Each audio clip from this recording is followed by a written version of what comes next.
ಈ NEET exam ವಿಚಾರಕ್ಕೆ ಸಂಬಂಧಪಟ್ಟಂತೆ ಪ್ರಶ್ನೆ ಪತ್ರಿಕೆ ಸೋರಿಕೆ ಸಹಿಸಲಾಗದು ಅಂತ ಸುಪ್ರೀಂ ಕೂಡ ಹೇಳಿದೆ.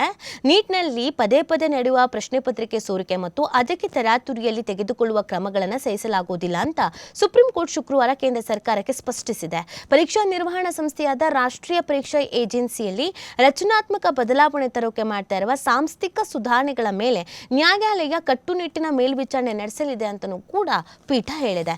ಇನ್ನು NTA 47 ಅಧಿಕಾರಿಗಳನ್ನು ವಜಾ ಮಾಡಿರೋದು. ರಾಷ್ಟ್ರೀಯ ಪರೀಕ್ಷಾ ಏಜೆನ್ಸಿಯು ಶುಕ್ರವಾರ ಮಹತ್ವದ ಕ್ರಮವೊಂದನ್ನು ತೆಗೆದುಕೊಂಡಿದ್ದು ತನ್ನ 47 ಅಧಿಕಾರಿಗಳನ್ನು ವಜಾಗೊಳಿಸಿದೆ. NTAಯಲ್ಲಿ ಆಮೂಲಾಗ್ರ ಬದಲಾವಣೆ ತರೋಕೆ ಸಿದ್ಧತೆ ನಡೆದಿದ್ದು ಮುಂದಿನ ದಿನಗಳಲ್ಲಿ ಇನ್ನಷ್ಟು ಸುಧಾರಣಾ ಕ್ರಮಗಳನ್ನು ಕೈಗೊಳ್ಳಲಾಗುವುದು. ಕನಿಷ್ಠ 47 ಅಧಿಕಾರಿಗಳನ್ನು ಹುದ್ದೆಯಿಂದ ವಜಾಗೊಳಿಸಲಾಗಿದ್ದು ಅದರಲ್ಲಿ ಕೆಲವರ ವಿರುದ್ಧ ಕಾನೂನು ಕ್ರಮ ಜರುಗಿಸಲಾಗುವುದು ಅಂತಲೂ ಕೂಡ ಹಿರಿಯ ಅಧಿಕಾರಿಗಳು ತಿಳಿಸಿದ್ದಾರೆ. ಕೇಂದ್ರ ಸರ್ಕಾರವು ಉನ್ನತ ಶಿಕ್ಷಣ ಸಚಿವಾಲಯದ ಕಾರ್ಯದರ್ಶಿ ವಿನೀತ್ ಜೋಶಿ ಅವರನ್ನ ಪಂಚಾಯತ್ ರಾಜ್ ಸಚಿವಾಲಯಕ್ಕೆ ವರ್ಗಾವಣೆ ಮಾಡಿದ ಮರುದಿನವೇ ಈ ಬೆಳವಣಿಗೆಗಳು ನಡೆದಿದೆ. ಇನ್ನು ಇದೇ ವಿಚಾರಕ್ಕೆ ಸಂಬಂಧಪಟ್ಟಂತೆ ನಮ್ಮ ಸಿಎಂ ಕೂಡ ಪ್ರತಿಕ್ರಿಯಿಸಿದ್ದಾರೆ. DK ಶಿವಕುಮಾರ್ ಅವ್ರಿಗೇನು ಹೇಳಿದ್ದಾರೆ ಅಂದ್ರೆ, ಕೊನೆಗೂ ಎಚ್ಚೆತ್ತುಕೊಂಡಿದೆ ಕೇಂದ್ರ ಅಂತ DKಶಿ ಹೇಳಿದ್ದಾರೆ. ನೀಟ್ ಪ್ರಶ್ನೆ ಪತ್ರಿಕೆ ಸೋರಿಕೆ ವಿರುದ್ಧ ವಿದ್ಯಾರ್ಥಿಗಳು ದೇಶವ್ಯಾಪಿ ನಡೆಸಿದಂತ ಪ್ರತಿಭಟನೆ ನಂತರ ಎಚ್ಚೆತ್ತುಕೊಂಡ ಕೇಂದ್ರ ಸರ್ಕಾರ ಶಿಕ್ಷಣ ವ್ಯವಸ್ಥೆ ಬಗ್ಗೆ ಚರ್ಚೆ ನಡೆಸೋಕೆ ಮುಂದಾಗಿರುವುದು ಆಶಾದಾಯಕ ನಡೆ ಅಂತ ಹೇಳಿದ್ದಾರೆ. ಅವರೇ ಮಾತನಾಡಿದ್ದಾರೆ, ಕೇಳೋಣ ಬನ್ನಿ.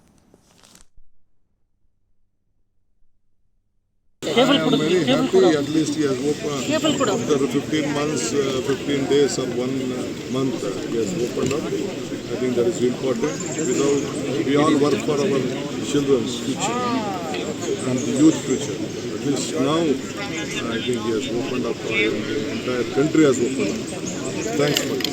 I am very happy at least he has opened after 15 months, 15 days or 1 month he has opened up. I think that is important. We all work for our children's future and the youth future.